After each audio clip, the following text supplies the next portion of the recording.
Olá, boa tarde a todos e a todas, e àqueles que nos assistem especialmente, né? Muito obrigado pela sua presença aqui.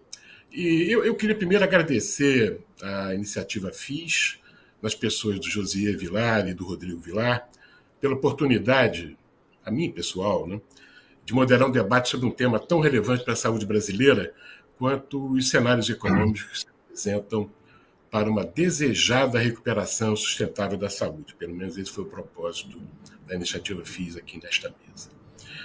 Para debater esse tema, nós temos profissionais formidáveis, esplêndidos, né, na sua reconhecida qualificação, competência, experiência e também, principalmente, compromisso com soluções para o setor de saúde, seja público, seja privado. São eles o André Médici, o Marco Bossi Ferraz e a Nathalie Victal. Eu queria, brevemente, né, tem um currículo muito extenso, a gente precisa ser mais sintético para apresentá-los. Né? O André Médici, ele é graduado em Administração Pública pela Fundação Getúlio Vargas, é mestre em Economia pela Unicamp e doutor em História Econômica pela USP, Universidade de São Paulo. Ele foi economista sênior do Banco Interamericano de Desenvolvimento, BID, e também do Banco Mundial, ambos em Washington. Entre 66 e 2020, quando então ele se aposentou. Se aposentou não, né? Ele se afastou desses dois organismos que não está aposentado nada. Atualmente ele é consultor internacional para organismos multilaterais, Banco Mundial, BID, DESA da ONU, instituições e empresas globais da área de medicamentos e entidades brasileiras na área da saúde suplementar. E é diretor executivo da iniciativa Universal Health Monitor. Tenho a satisfação de ter uma longa amizade, né, posso chamar assim, interação com o Marcos, desde tempo de defesa da saúde, enfim, entre outros fóruns de discussão. O nosso segundo participante é o Marcos Bossi Ferraz. Ele é médico formado pela Escola Paulista de Medicina, Unifesp. Ele tem mestrado e doutorado em hematologia pela Escola Paulista de Medicina, igualmente. Mestrado em epidemiologia clínica pela McMaster University, do Canadá. Pós-doutorado em economia de saúde pela McMaster University. Foi assessor médico, diretor, conselheiro e presidente do Conselho de Administração do Grupo Fleury.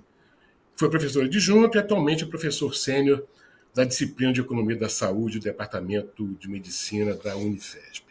Também tem uma longa amizade, né, interação com o Marcos. Tive a honra enorme, né, de participar com ele durante, acho que 10 anos, né, Marcos? Por aí, foi, né? Conselho de Administração do Fleury. Assim, uma experiência fantástica, né, que transformou o Fleury nisso que acho que todos reconhecem que é um dos maiores e melhores laboratórios do país. E nós temos também aqui a Nathalie Victal. Ela é economista-chefe da Sul América Investimentos, dessa enorme grupo empresarial mais que centenário, né? Agora está fazendo quantos anos, Nathalie? 28, parece, não é isso? Ela é mestre em economia pela PUC do Rio de Janeiro. Enfim, né? Somos da mesma universidade, né? Formados no mesmo campus, e tem especialização pela University of Nottingham, na Inglaterra. Tem grande experiência no mercado financeiro, foi economista de gestores de recursos como a Kairos, assim que se pronuncia, Condor Invest e Lagarde Accent. Em 2022, ou seja, no ano passado, ela juntou-se ao time da Sul América Investimentos como economista-chefe. Eu sou Márcio Coriolano, tenho também uma trajetória longa no setor de saúde privada, enfim, fui durante 2 mandatos da Fena Saúde, fui do Grupo Bradesco durante muitos anos e, mais recentemente, também presidente da Confederação Nacional das Seguradoras.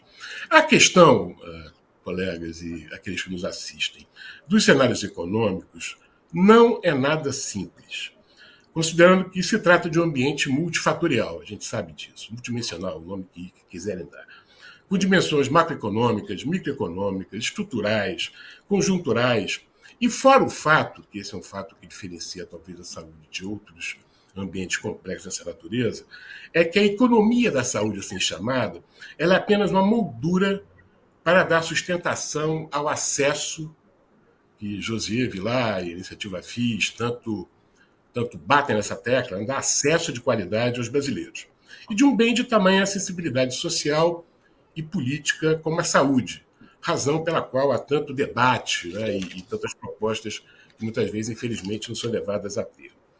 Considerando essa complexidade e a limitação do tempo que nós temos, nós, quatro, combinamos de eleger os principais subtemas. São muitos, variados.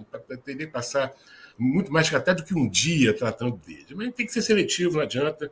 Esse nosso desafio. E então eu vou ter a responsabilidade de endereçar 3 questões, se der tempo, 2, se o tempo for escasso, para cada um, de maneira rotativa. Né, de tal sorte que possa ter uma dinâmica um pouco melhor, né, evitando também que se passe muito tempo falando sobre um tema e perdendo, talvez, aspectos de outros temas igualmente importantes. Apenas para esquentar os motores, eu vou ler aqui um parágrafo de um estudo de 2019, ou seja, 4 anos atrás, do Instituto de Estudos para a Política de Saúde. O Instituto que todos conhecem, ele é liderado pelo Armínio Fraga. A abordagem do estudo, foram três economistas que participaram dele, certamente vai ser algo recorrente aqui. Eu vou ler rapidamente para não tomar muito tempo.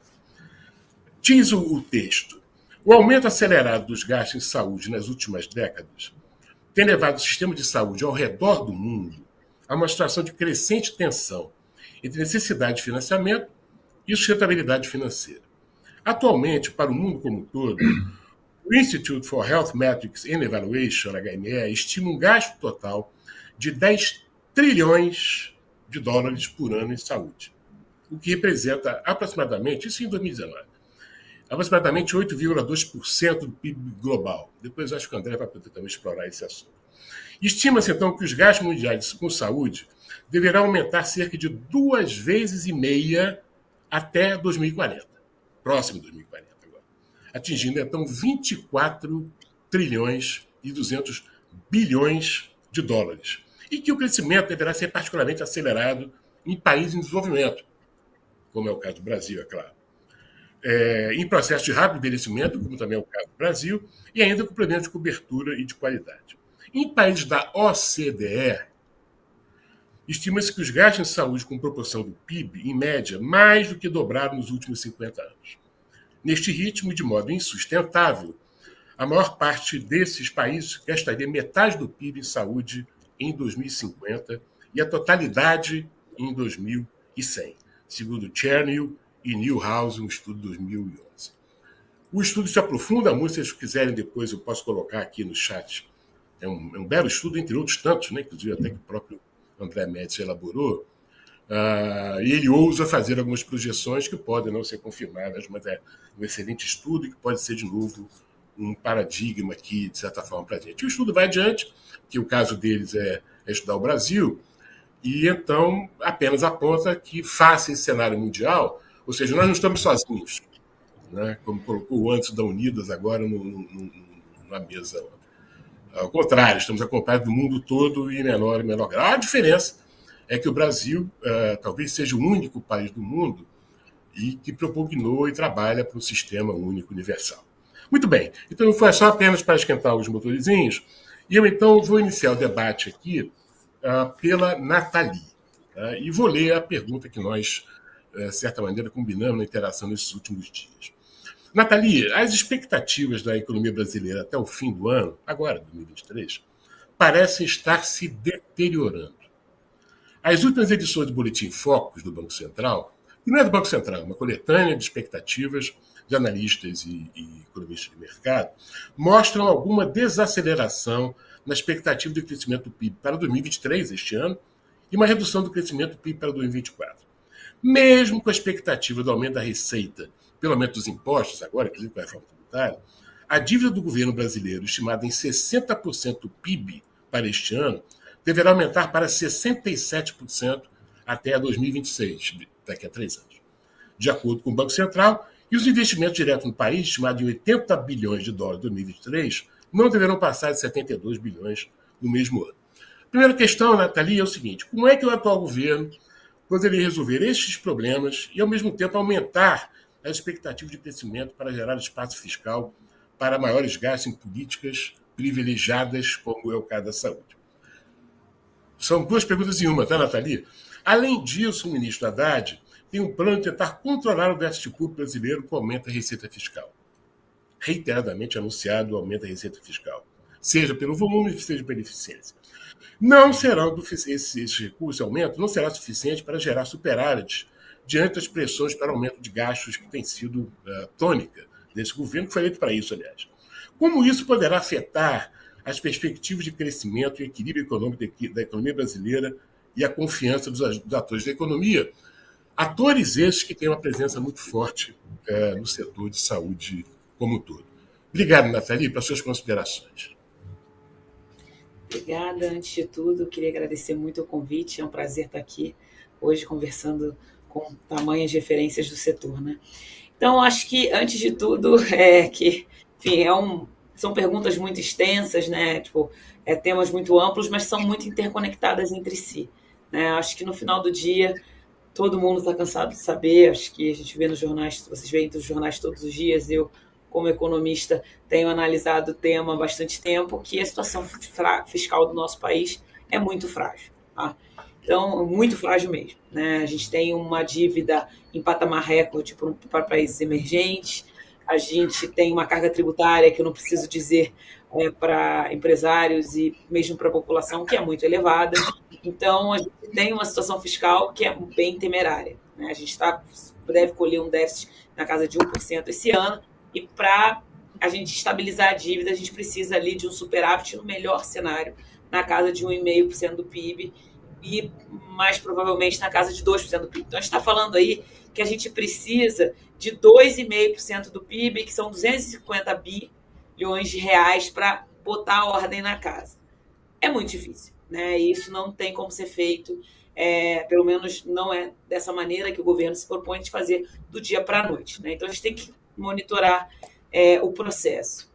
E aí, quando a gente fala no setor de saúde, né, que eu acho que é um setor super meritório, enfim, quem sou eu para falar, mas, enfim, concordo plenamente, é uma demanda por gasto, né? A gente tem uma demanda ali por racionalização de gasto, mas é fato que a população está envelhecendo, é fato que, à medida que a população envelhece, a gente viu a divulgação pelo IBGE na semana passada da pirâmide etária do Brasil, e nossa população ela está envelhecendo e a base da pirâmide, né, que são os jovens, está diminuindo, né? Então, a gente tem uma menor taxa de fecundidade e uma maior taxa de uma maior expectativa de vida, o que é uma excelente notícia, mas faz com que a gente tenha um desafio grande do ponto de vista de política pública. O que eu posso dizer? Como a gente não consegue aumentar gasto, né, porque a situação fiscal é temerária, o que a gente precisaria fazer é racionalizar a despesa, né? O que é racionalizar a despesa? É tentar fazer uma avaliação de política pública de todos os programas do governo para tentar cada vez mais direcionar dinheiro para as políticas públicas que sejam bem-sucedidas. A gente tem ali uma certa racionalização de gastos que dá para ser feita, incluindo no setor de saúde, né? A gente consegue ali tentar remanejar um pouco, mas a gente está, acho que uma coisa importante para ter em mente é que o cobertor está bem curto, né? Infelizmente, economistas em geral, eu acho que o André sabe bem disso, a gente dá má notícia, né? Então, como o cobertor é bem curto, a gente vai precisar racionalizar. Então, talvez, dado que a gente vai ter uma questão, que a gente tem o envelhecimento da população e um menor contingente ao longo dos anos, de uma população mais jovem, a gente direcionar parte dos recursos para isso. Enfim, a gente vai ter que debater como sociedade e ser muito maduro nesse debate, né?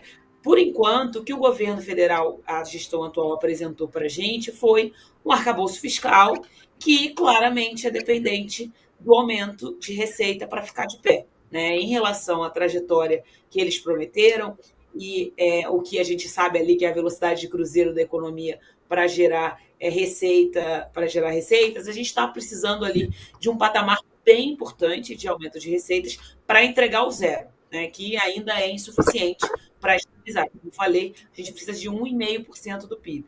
Como é que esse aumento de receitas vai ser feito, né? Então, o governo apresentou uma série de medidas, só que essas medidas elas têm um impacto setorial, né? O setor de saúde é afetado, mas você tem outros setores também. Eu não estou aqui falando que você não tem que aumentar imposto, mas tem uma questão que os setores eles são representados, tem uma questão que tem oposição no Congresso e tal. Então, aumento de arrecadação é sempre uma coisa difícil de ser feita.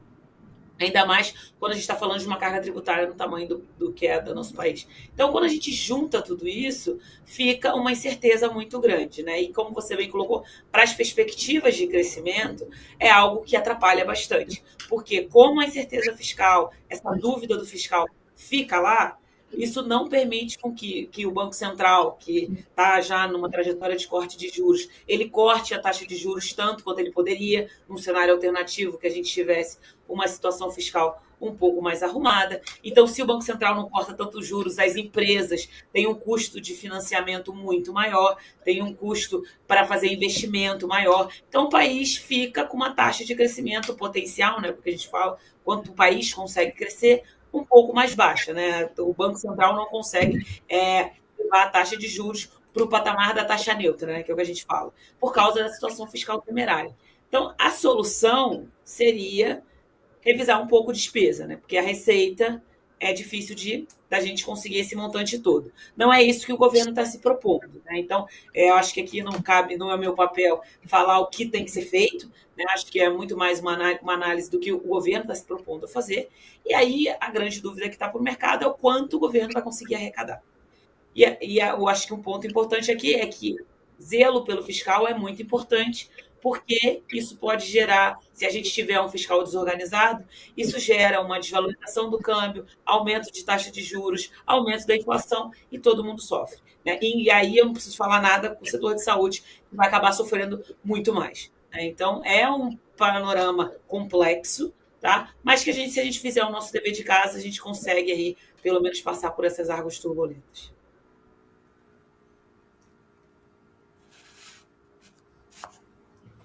Tá ótimo, Nathalie. Muito obrigado pelas suas considerações. É isso mesmo, né? Esse ambiente também de incerteza, que não se resume à incerteza no Brasil e as expectativas apenas à condução da política econômica, né? Tem também todo o aspecto externo que a gente está vendo aí, né? Acaba que os países emergentes, isso eu não sou eu que estou dizendo, né? São todos aqueles que se debruçam sobre o tema falam, né? Acaba comprometendo muitas cadeias produtivas do que o Brasil é absolutamente dependente, tem aspecto institucional, aspecto ideológico também envolvido, né? Eu sou testemunha, e acho que todos os presentes aqui são todos economistas. Tá? O Marco ele é médico, mas ele é um médico que tem uma formação muito sólida na área econômica e há anos ele trata disso, né? E tem uma coisa muito impressionante na área da saúde, é que a economia ela é sempre vista como uma coisa estranha, né? Ainda mais quando se trata de saúde, né? Esse bem meritório, como colocou a nossa colega, né? E que tudo seria possível, né? E eu costumo dizer, né, que são duas faces da mesma moeda quando se fala de saúde pública e saúde suplementar. A única diferença é que no setor de saúde, quando não há dinheiro ou dinheiro suficiente, começa a fila. E no setor de saúde suplementar não pode haver fila. O compromisso é o compromisso daquilo que foi contratado, da forma de acesso que foi dada. Este é muito difícil, né? Eu sei que essa discussão, essa integração, né, entre medicina e economia, ela tem pautado corações e mentes ao longo desse tempo, mas é preciso enfrentá-la, né, com coragem, com propostas consequentes. Né? Um pouco, só com esse paninho de fundo, tá, Marco? Que eu vou também endereçar para você, Marcos, o seguinte: o governo atual ele teve e tem, né, entre as suas principais promessas de campanha, o crescimento dos gastos federais do Ministério da Saúde especificamente, que foram sendo deteriorados durante o governo Bolsonaro. A gente sabe disso, é preciso reconhecer. No entanto, de acordo com os dados até agora divulgados, a saúde brasileira tem um orçamento de 150, vamos arredondar aqui, tá? Embora 100 milhões de reais é dinheiro para... Em 2023, o menor valor desde 2014. Isso é fato. Valor que praticamente não tem sobra nenhuma em relação ao piso estabelecido por lei, o piso de remuneração, e que será ainda totalmente vinculado a emendas parlamentares, o que reduz ainda mais a capacidade do Ministério da Saúde destinar os gastos para as prioridades do setor. Em outras palavras, mesmo quando houve teto de gastos, já houve, os recursos aplicados em saúde aumentaram em proporções maiores do que está se verificando hoje em dia, que não tem teto, né? Teto virtual. Quais seriam, então, Marcos, no seu entender, as soluções para recuperar o orçamento da saúde? Obrigado, Márcio, pela pergunta. Primeiro, queria aí dar uma boa tarde para todos, né, que estão aqui conosco nesse painel. Agradecer o FIS aí pelo convite, é uma satisfação poder debater, né, trocar ideias. Nós estamos falando de um momento muito especial, de um assunto muito complexo, né, que é o nosso sistema de saúde, seu financiamento e a prestação de serviço, o compromisso, né, com a própria sociedade brasileira, seja ele público ou privado, dos dois. Cumprimentar ao Márcio, a Nathalie, ao André, né, presentes aqui nessa troca de ideias. Então, Márcio, essa é uma pergunta, eu vou tentar ser bem objetivo para a gente poder ganhar um pouco aí da dinâmica, difícil, né, especialmente no ano que nós estamos. Eu vou dar duas respostas, né? A primeira resposta seria uma que eu esperaria que fosse possível. Essa volta, né, de um financiamento, vamos dizer, mais adequado para um país como o nosso, ela deveria depender da vontade política, né, de investir mais em saúde, o quanto investir, isso seria um debate muito interessante. Infelizmente, a vontade política nem sempre ela é possível, né, nesse momento que a gente está, porque nós temos um orçamento, e aí entrando no detalhe, que mais de 94% dele já está carimbado no dia 1º de janeiro de cada ano, né? O que sobra só em torno de 5%, 6% para um uso discricionário fora das regras já existentes. Só lembrar, né, tem 2 ou 3 grandes, né, consumidores de orçamento, que são o nosso sistema previdenciário, e aqui eu não estou fazendo julgamento de valor, estou só citando, obviamente, iniciativas assistenciais dentro, e o pagamento do nosso funcionário público, né, que consome boa parte desse recurso do orçamento federal. Então, com 6%, tentar dividir entre iniciativas novas, que vão ser tanto de custeio de projetos, como investimentos, fica muito pouco possível a gente poder tentar recuperar o orçamento, sabendo que, obviamente, a gente tem, embora não tenha mais o teto de gastos, como a Nathalie bem frisou, a gente está hoje com uma preocupação muito séria nesse país, que é com a nossa responsabilidade fiscal. E aqui, só pegando um gancho, quer dizer, a gente não pode esquecer que, ao endividar o país, para um pagamento futuro, talvez a gente resolva um problema de absoluto curto prazo, se for extremamente eficiente e feliz nessas escolhas de como usar esse recurso, mas nós transformamos esse ônus para uma geração futura que em algum momento terá que pagar esse déficit que está sendo feito hoje. Então, não é uma decisão fácil. No entanto, nós já estamos em outubro. Como recuperar? E tivemos agora, até recente, no noticiário, questão de 10 dias atrás, ou uma semana atrás, mais um contingenciamento que afeta a saúde. Eu vejo com um certo ceticismo a gente ter a chance de ter uma recuperação nesse ano letivo, até daquilo que foi proposto, e como você bem mencionou, que está abaixo das expectativas ou da necessidade do nosso sistema, aqui no caso, público de saúde, mas reconhecendo que o sistema público atende quase, ou pouco mais desses 200 milhões de habitantes do nosso próprio sistema de saúde.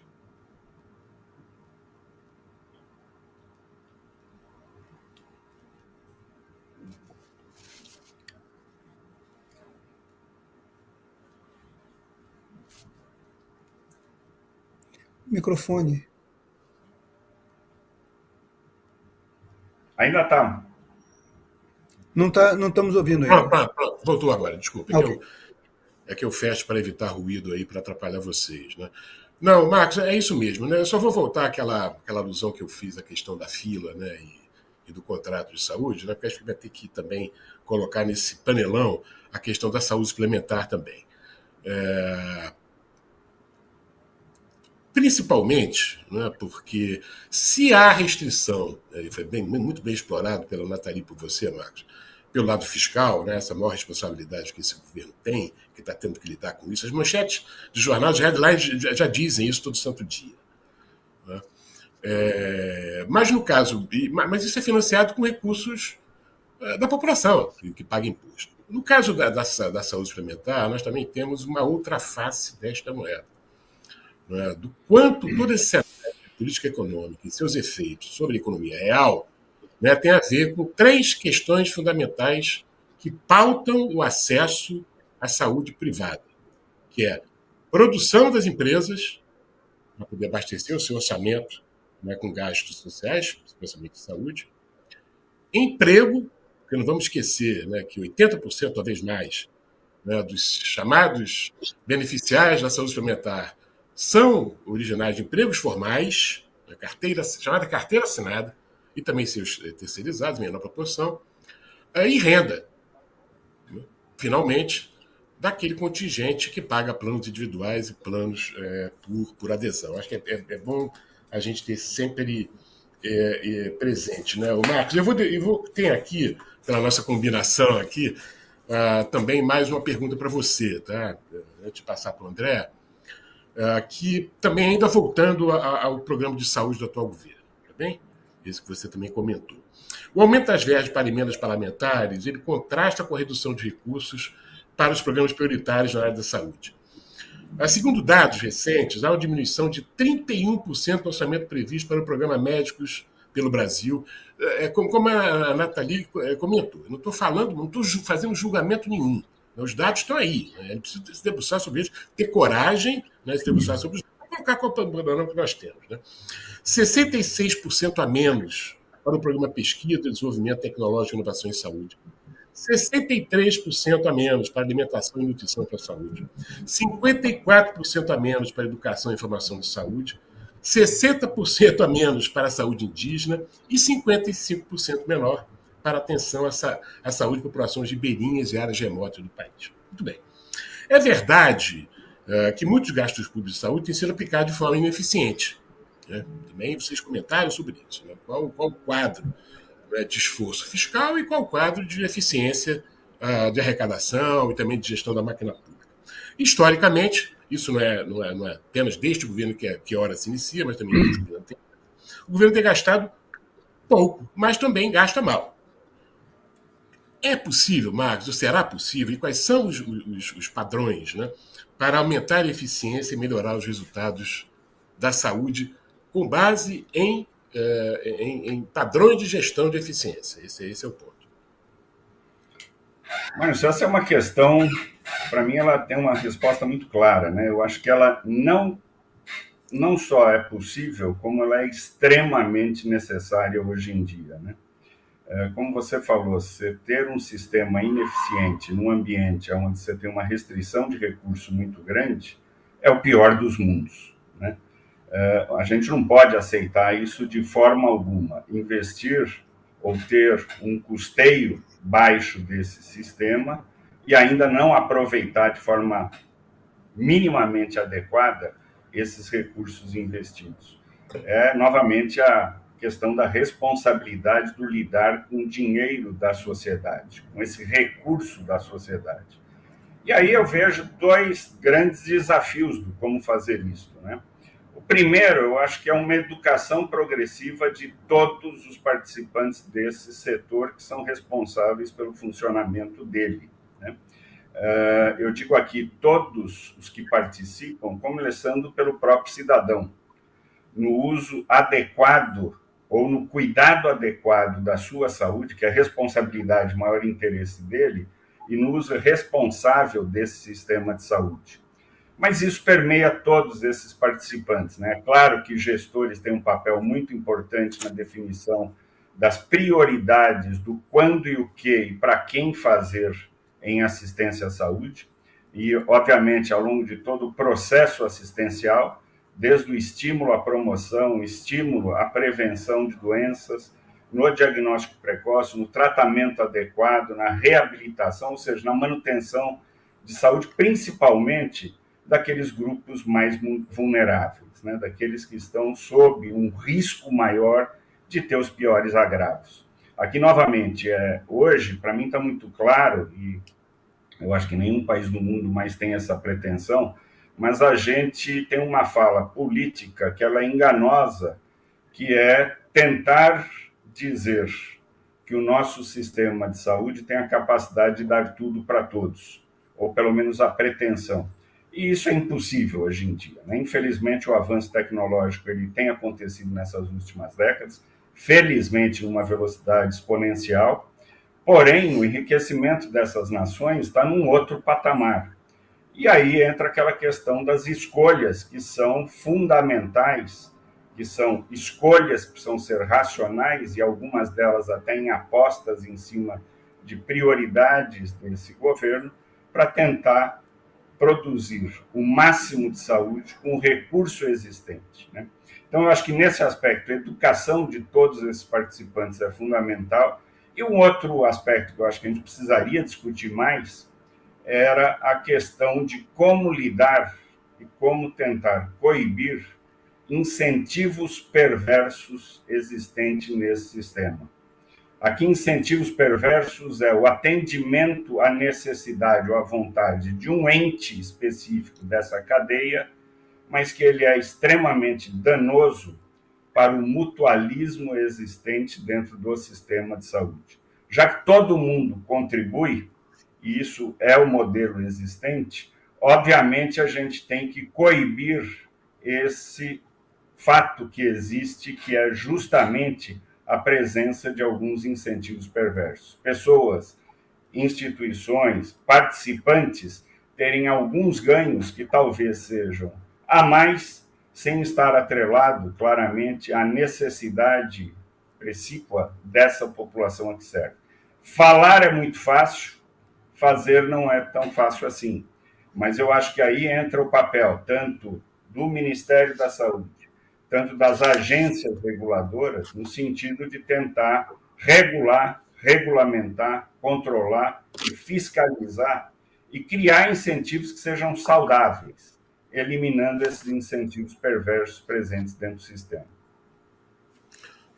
Ótimo, Marcos, excelente. Eu vou vou utilizar essa tua abordagem agora para passar para o André, tá bem? Enfim, para ele explorar todo aquele conhecimento vasto que ele tem, né? E olhando para fora, né? A gente costuma dizer, de certa maneira, é uma brincadeira, mas ela tem um fundo de realidade, né? Que nós aqui, todos aqueles que habitam os sistemas de saúde público-privado, já sabemos onde é que estão os problemas. Diagnóstico a dar com pau, né? Enfim, compêndios e compêndios e compêndios de propostas, né? Muitas delas, infelizmente, que não foram levadas a termo, etc. Né? Mas é sempre bom olhar para fora, né, André Médici, você que tem essa experiência. Né? Então, a questão é essa, né? E tem um enunciado aqui, de acordo com os dados da OCDE, publicados pela Economist recentemente, os gastos com saúde nos países mais ricos, que a gente sabe, né, os países centrais, como costumava dizer na minha época, né, agora são países mais ricos, depois de crescerem em função da pandemia entre 2019 e 2020, tiveram uma queda nos anos mais recentes. Parece um paradoxo, né? Eu não sei nem se esse dado é real. Né? Por que estaria ocorrendo esse movimento, André? Pode estar acontecendo mesmo em países mais pobres, da América Latina e do Brasil? E se há diferenças, como elas se justificam? Né? De novo, né? Aqui é pedir para você, para nos dar essa observação, né? Vendo o que está acontecendo no mundo. Obrigado, André. Bom, obrigado, Márcio, pela questão. Bom, antes de tudo, eu queria agradecer ao FIS, né, a possibilidade de participar desse debate com vocês e também, principalmente com grandes amigos de muito tempo, né? Quer dizer, o próprio você, Márcio, também o Marcos, que a gente já trabalhou juntos em outros carnavais, em muitas coisas especificamente, e conhecer a Nathalie e absorver um pouco também do conhecimento dela aqui sobre a questão da economia brasileira recente, que, como eu moro fora já há 26 anos, é uma coisa que eu acompanho de longe, então muitas vezes você não tem aquela visão do insider, que é muito importante nesse processo, né? Bom, mas a questão é uma questão bastante interessante, porque eu diria que o gasto com saúde, né, ele tem uma tendência histórica ao crescimento. Agora, a gente tem que entender também que existem determinadas conjunturas que fazem com que a realidade desse gasto mude. Eu diria que, nos anos mais recentes, tem duas conjunturas que foram muito importantes. A crise financeira internacional de 2008, tá? Essa foi uma conjuntura que mudou a trajetória do gasto de saúde. E a segunda é a pandemia recente, entende? De 2020 a 2022. Por que eu estou colocando isso? Porque se a gente observa antes de 2008, você tinha uma tendência clara e definida de crescimento do gasto de saúde. Né? Essa tendência, quer dizer, era praticamente uma coisa linear, um crescimento linear. Isso acontecia em função de uma série de questões. Primeiro, do efeito de incorporação de tecnologia, do efeito de proteção social que estava aumentando em todos os países desenvolvidos, né? De alguma forma, entre os países de alta renda, da questão da incorporação crescente também de tecnologia e do efeito renda. Né? Essas questões todas eram questões que combinavam e davam um crescimento muito grande. O que aconteceu a partir de 2008? Em 2008, você teve uma crise financeira que mudou um pouco o patamar, que quebrou o mercado, alguns mercados importantes, como o mercado de imóveis, e a partir daí os salários deixaram de crescer na mesma proporção que estavam crescendo. Houve uma certa estagnação da economia dos países desenvolvidos, que foi basicamente até o ano 2019. Então, como é que isso se refletiu nos gastos com saúde, né, dos países desenvolvidos? Isso se refletiu de uma forma que os gastos passaram a crescer numa proporção muito menor. Só para a gente ter mais ou menos uma ideia, né, basicamente, a gente pode dizer que em 2019, né, desculpe, em 2008, os gastos com saúde dos países da OECD estavam basicamente em torno de 7%, eles chegaram basicamente a 8,8% em 2019. Então não houve uma diferença muito grande. Nos Estados Unidos, talvez tenha havido um crescimento um pouquinho maior, mas também eles passaram de uns 14%, 15% para uns 16,8% do PIB. Então não houve um crescimento muito grande, apesar do PIB ter crescido também nessa época, também não cresceu tanto quanto nos anos anteriores, mas de qualquer forma foi o que aconteceu. Agora, quando veio a pandemia do Covid-19, você teve um crescimento enorme dos gastos em saúde dos países desenvolvidos nos anos de 2020, 2021 e até mesmo 2022. Que efeitos estão associados a isso? Foi só o crescimento dos gastos por si? Não. Eu diria que foi também o crescimento dos gastos, porque os gastos cresceram em função das despesas que tiveram que ser atribuídas à pandemia, à compra e produção de vacinas, essas questões todas que levaram a um crescimento muito grande. Mas a gente tem que observar também não só os efeitos no numerador, mas também os efeitos no denominador. O que aconteceu com as economias nessa época? Elas reduziram o seu PIB, né? Houve um período de crescimento, a renda caiu. Então, a proporção do gasto com o PIB, obviamente, né, ela teve que aumentar por esses dois efeitos combinados, que foi basicamente o que aconteceu a partir daí, né? Então, em 2020, quer dizer, a gente observa em vários países da OECD, houve um aumento significativo dessa proporção em relação ao PIB, e isso reflete tanto nas despesas adicionais com saúde, né, que são necessárias para combater a Covid, essa coisa toda, mas também nas reduções do PIB que foram causadas por restrições à atividade econômica. Bom, a percentagem média do PIB e do gasto em saúde dos países da OECD em 2019 estava em torno de 8,8%, né? E ela passou a quer dizer, ela passou assim em 2020 a 9,7%, chegou a quase 10%. Os países mais gravemente afetados pela pandemia, né, comunicaram aumentos também sem precedentes nesse processo. Né? O Reino Unido estimou um aumento de 10,2% para 13% do PIB, e os Estados Unidos chegou a quase 19% do PIB nos momentos de auge da pandemia. Né? Agora, o que a gente pode dizer? Essa tendência é uma tendência permanente? Ela vai continuar dessa forma? O que aconteceu é que quando você teve a recuperação da economia, 2022, 2023, os gastos com saúde começaram a decrescer porque o PIB voltou a crescer e, basicamente, de alguma forma, houve uma certa acomodação. Agora, eu não diria que isso é uma tendência permanente por causa das próprias pressões que vão fazer o gasto em saúde continuar a crescer. Que pressões são essas? A primeira é o próprio envelhecimento da população, que já foi mencionado aqui, eu creio, pela Nathalie, pelo Marcos também, que é um dos fatores inexoráveis de crescimento do gasto com saúde. Mesmo que a gente racionalize a produção, faça mais promoção e prevenção, melhore o comportamento das pessoas, as pessoas vão chegar a determinados momentos onde elas vão gastar mais, com remédios, com tecnologia, com uma série de outras coisas. Então, essa é uma questão que, basicamente, é inexorável. Eu acho que os gastos, nessa perspectiva, vão continuar a crescer, né?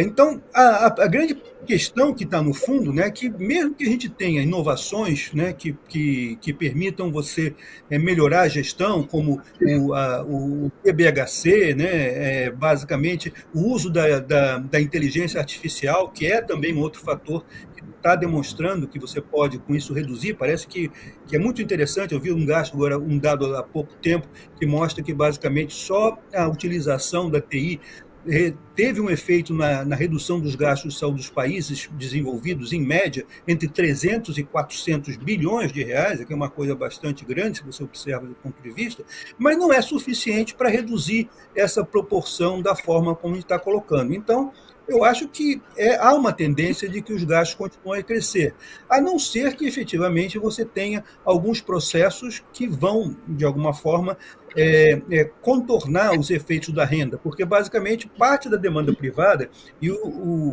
a maior parte dos países tem, né, pelo menos os países ricos, tem os seguros de saúde, e na forma de financiamento via seguro, um elemento de controle do gasto, isso está muito vinculado à renda. Se a gente tiver um efeito em que a renda não vai crescer tanto nos próximos anos, é possível que isso tenha também efeitos na questão do gasto em saúde. Mas o que nós vamos ver é governos cada vez mais endividados e companhias de seguro de saúde também com uma dificuldade muito grande de realizar as suas receitas. São questões que a gente tem que pensar no futuro, como é que vai se colocar. Perfeito, André. Ótimo, ótimo. E talvez tenham também outras questões que talvez o tempo não seja suficiente, né? O que é que países, não é? De novo, vou tentar trazer vocês para a saúde suplementar, tá bem?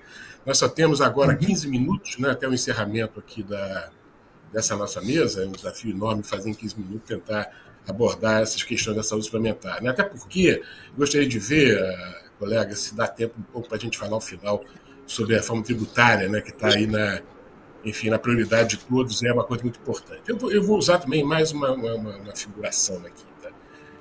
Eu sei bem as dores, né, que a Nathalie deve sofrer lá na Sul-América, né, porque eu já tive numa grande empresa, né, e na hora dos executivos e acionistas sentarem na mesa, né, eles vão exigir que a Nathalie e seus homólogos de outras empresas tirem a bola de cristal, né, e possam fazer algum tipo de previsão que dê um pouco mais de conforto, né, para o investimento dessas empresas. É por aí que eu vou entrar um pouco, né, na questão principalmente da chamada inflação médica. Né? Nós sabemos, né, não preciso perder muito tempo com isso, né, de que a inflação oficial no Brasil em 2022, ano passado, medida pelo IPCA, foi de 5,79%. Já a inflação médica, de acordo com a FIP Saúde, só pela inflação médica da FIP Saúde é só o final da linha, né, naquilo que está lá naquelas contas para calcular o índice. Né? Ela foi de 11%, enfim, é maior. Além disso, a variação dos custos médicos hospitalares, esses sim, né, que são medidos da forma correta, eles foram de 29%. Ontem eu vi que a Inés autorizou o reajuste dos planos individuais, que é o piso, né, para reajuste de todos, né, todos os outros planos. E parece que 9,67%, acho que é isso. Né, com a inflação do tamanho que a gente já sabe. Né. Bem, a pergunta, a indagação, não é só para a Nathalie. Eu gostaria que ela começasse a abordar isso e vocês, André e Marcos, pudessem assim, e esclarecer um pouco essa questão. Né. Como é que é possível fazer com que a política pública possa preservar o poder de compra com saúde em planos privados no Brasil? Né? E aí, aliado com isso, essa é só a parte de entrada da pergunta. Né? A gente sabe, né, sobre uma certa inflexibilidade da ANS para poder tratar de incentivos que possam colocar as coisas no caminho certo. não tanto por responsabilidade dela, porque também tem amarras de natureza do legislativo, né, de projetos de lei, e da própria legislação, como também entendimento judiciário que atrapalham. Né? Mas, de qualquer sorte, a gente precisa voltar a imaginar, né, o que colocar em pauta, né, o que a ANS efetivamente pode fazer para diante, né, dessa como o André colocou, né, não há previsão de arrefecimento de inflação médica, ao contrário, seja pela tecnologia, seja pelo investimento, entre outros fatores. Né? Bom, o que precisa ser feito? Né? Que tipo de incentivo, né, já que a redução de cobertura não está no nosso radar, né, e também é afastada do amplo segmento da população, o que pode fazer para poder trazer isso para onde o dinheiro das pessoas, das empresas, pode pagar? Nathalie, obrigado, hein? Nada, que isso. Acho que uma primeira coisa é a realidade, né? Como o André colocou, a gente tem visto, você citou a FIP, mas quando eu olho os índices, eu tenho lá vários itens relacionados à inflação médica no IPCA, tanto a questão de médicos, enfim, né, ponta, médico, psicólogo, etc., fisioterapeuta, a gente tem tudo isso no IPCA, mas também inflação hospitalar, etc., né, tudo isso, nós temos lá os subitens e a gente consegue ver que é um grupo que está especialmente pressionado.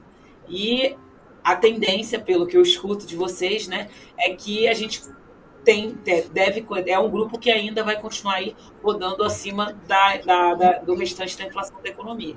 Uma coisa que a gente acho que tem que tentar fazer, né, e aí não é só o setor de saúde, eu acho que é uma recomendação geral para todos os setores, é tentar ser o mais transparente possível com os nossos clientes e com a população e a sociedade como um todo, dos custos envolvidos, como o nosso colega colocou, dos incentivos perversos dentro da indústria. Né? Nada de graça,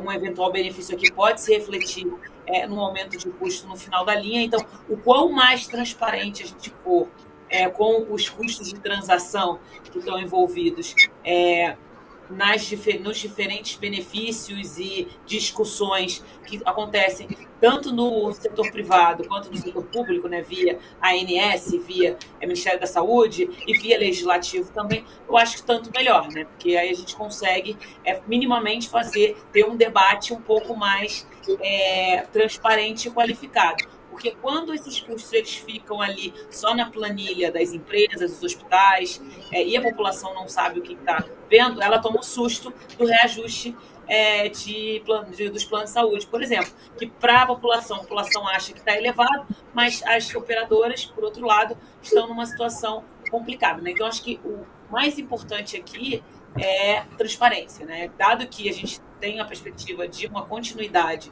de aumento de custos, transparência quanto da onde estão vindo esses custos, um pouco de criatividade, né, que aí eu acho que sempre é importante, então debater ali com os diferentes entes o que pode ser feito, e enfim, eu acho que eu quero insistir aqui na questão da transparência, né, tentar entender bastante da onde que estão vindo esses aumentos de custo, se tem alguma coisa que dá para racionalizar, como o nosso colega colocou aqui, porque não tem mágica, né? Eu acho que o consumidor paga, por outro lado, as operadoras também, elas estão numa situação numa situação complexa, né? Então, a inflação médica como um todo, acho que é isso que eu colocaria, né? É uma defesa aí da transparência e tentar entender cada vez mais os custos de transação e deixar isso claro, tanto para a população quanto para os nossos governantes, que um benefício pode ter um custo, e nem sempre esse custo é tão claro. O benefício ele é mais claro, né? Então, tem que tentar sempre verbalizar isso da melhor forma possível, para que decisões sejam tomadas sem onerar tanto o lado consumidor quanto o lado ofertante. Ok, Nathalie, obrigado. Bem, como eu havia falado com vocês, o alerta já veio, tá? A gente já está em fase de pouso forçado aqui, né? Dados os outros compromissos que essa excelente semana aqui da FIS está dando. Tá? Então, eu vou pedir, Marcos e você, André, que vocês possam comentar um pouco essa questão da saúde suplementar e já também se despedir aqui do nosso público, tá bom? Para que em seguida a gente possa dar cumprimento ao cronograma fechado. Acho que posso começar com você, Marcos, o André. Pode sim. Eu acho que o ponto aí, talvez mantendo esse seu, né, caminho, estímulo aí de discussão, É só lembrar que o sistema de saúde ele é um sistema vivo, né? E por ser um sistema vivo, todas as partes estão atuando de forma simultânea e visando entender o seu próprio interesse dentro de um sistema cujo interesse fundamental é a saúde do cidadão. Nota que eu já não estou mais falando paciente, né? Porque nós somos 200 e poucos milhões de brasileiros que usamos, seja o sistema público unicamente, ou o sistema público e o suplementar, para aqueles que têm direito a esse suplementar. Lógico, estratégias de prevenção estão crescendo e chegando a toda hora, e é um componente extremamente importante, que ele deve ser privilegiado, sim, mas incentivos precisam ser colocados para que toda essa cadeia reconheça a importância do uso racional, adequado e fundamentado destas estratégias, né? O que eu gostaria só de colocar nesse ponto que foi chamado a atenção de reajuste de preço, que ele é um sistema suplementar, que ele é um negócio que, obviamente, ele tem que acontecer anualmente, dada a dinâmica da economia, com o seu processo inflacionário e recomposição, mas a gente precisa ter um pouco de cuidado, eu acho que em algumas medidas que são tomadas, né? E isso é o grande, eu acho que, vamos dizer assim, um grande alerta, né, para a gente observar. Recentemente não, já faz algum tempo, por exemplo, a ANS, na tentativa de proteger o próprio cidadão, criou uma certa regulação de preços no caso dos planos individuais. Só para dar um exemplo de como esse sistema é vivo, obviamente, com regulação de preço e não atendendo, de certa forma, a necessidade da inflação geral existente no próprio sistema, houve um desestímulo para as operadoras de plano de saúde oferecerem esses planos. No final, o grande prejudicado é o próprio cidadão, que ele deixou de ter na prateleira, talvez, um plano que fosse em benefício dele próprio. Nem todo mundo tem um vínculo empregatício que possibilita ter um CNPJ e ser segurado do ponto de vista coletivo. Mas qual foi a reação do mercado? A reação do mercado esse é um público que precisa ser atendido, precisamos criar algo novo. E surge o plano coletivo por adesão, que nada mais é do que um plano individual colocado num grupo de pessoas parecidas, vamos dizer assim, né? Mas que atua dando uma cobertura, e esse não tem, de certa forma, essa limitação ou esse controle de reajuste de preço. Então, esse é o único detalhe aí, eu acho que essa é uma discussão que, obviamente, ela não se encerra aqui até pelo tempo, mas ela mostra um pouco do cuidado que precisa existir na questão de regulação e regulamentação deste setor, né?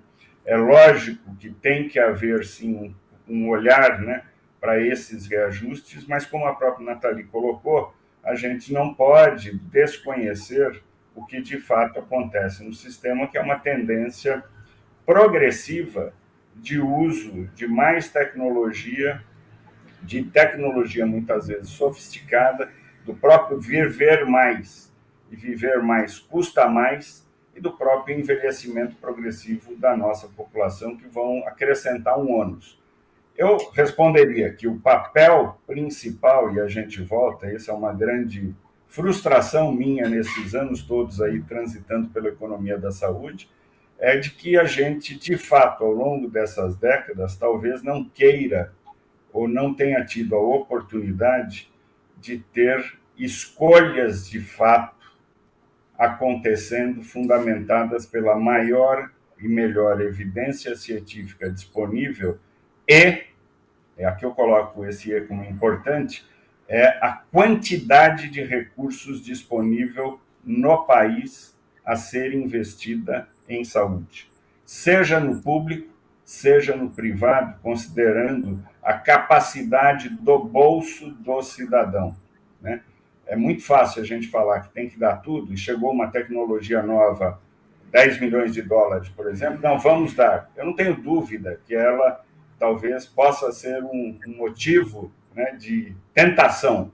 A grande questão é, será que essa é a melhor escolha, não considerando apenas esta opção, mas o todo existente de carência de recursos no país, né? Essa discussão ela precisa acontecer em nossa sociedade. Ok, obrigado, Marcos. André, 2 minutos.